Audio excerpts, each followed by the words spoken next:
There's a church in North Carolina called Elevation Church, pastored by a man named Stephen Furtick.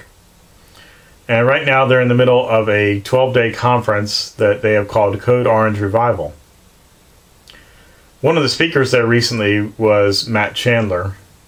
I've written about him before. Very good speaker, has a great story of the things that God has done in his life. And his message was largely about God, how he operates, God's glory, how it's not about us. Really good message. If you have to choose between watching my video and watching the video of his message, which I'll put a link to in here, turn mine off now. Oh, you're still here? Okay, good. One of the things that he said early on was we've got to get past Code Orange Revival. We've got to get past Elevation Church. We've got to get past Pastor Furtick. What we've got to look at is what is God doing and what is God about. And he goes on further later in the message to talk about how his church was in a similar position to where Elevation Church is now. They're growing a lot, adding a lot of new ministries and campuses and all that. And the church that Matt pastors back in Dallas underwent the same thing, and to some extent is still doing that. But their Elevation Church is really at a crossroads right now. And what Matt was trying to get at was we can't focus on the good stuff, the stuff that we see as good, by sacrificing what we know is best. And that was just a single application of his message.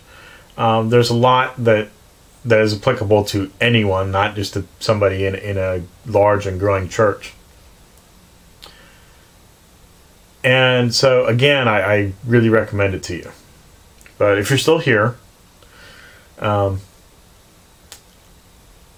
noticed something, and I say to my own shame that the way that I found out about this particular message was that I went to one of the discernment websites. If you don't know what those are, just hit your knees and thank God. But anyway, it was a site that I went to primarily to get mad. And I stumbled on this message.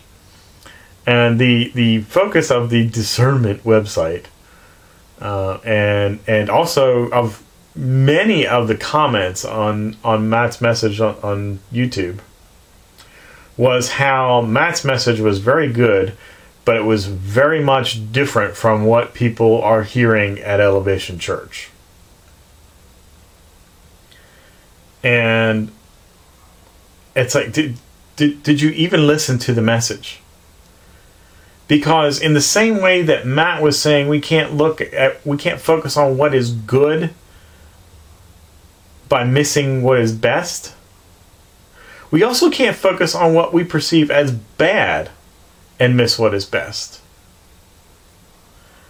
So for all those being critical and using this wonderful message that Matt gave as a chance to push their own agenda or to further get their jollies over, yeah, I knew I was right about Elevation Church and Steve Furtick and all this. We've got to get past Code Orange Revival. We've got to get past Elevation Church. We've got to get past Pastor Furtick. We got to get past the things that we see as evil. And what we got to look at is God. And then 5 minutes after that thought occurred to me, it hit me like a ton of bricks. And God said, "You dummy!" Or to borrow Matt's word that he used a couple times in the message, "You moron!" Because I missed some of the message and had to go back and rewind it, or whatever you call it when it's a YouTube video. Go back a bit to watch a portion again because I missed it because I was thinking about how these other people were missing the point and I was missing the point. Because again, it's not about me, and it's not about these people who are being critical. So you know what? We've got to get past silly YouTube commenters. We got to get past Uprising Ministries. We've got to get past Ken Silva. What we've got to look at is what is God doing and what is God about.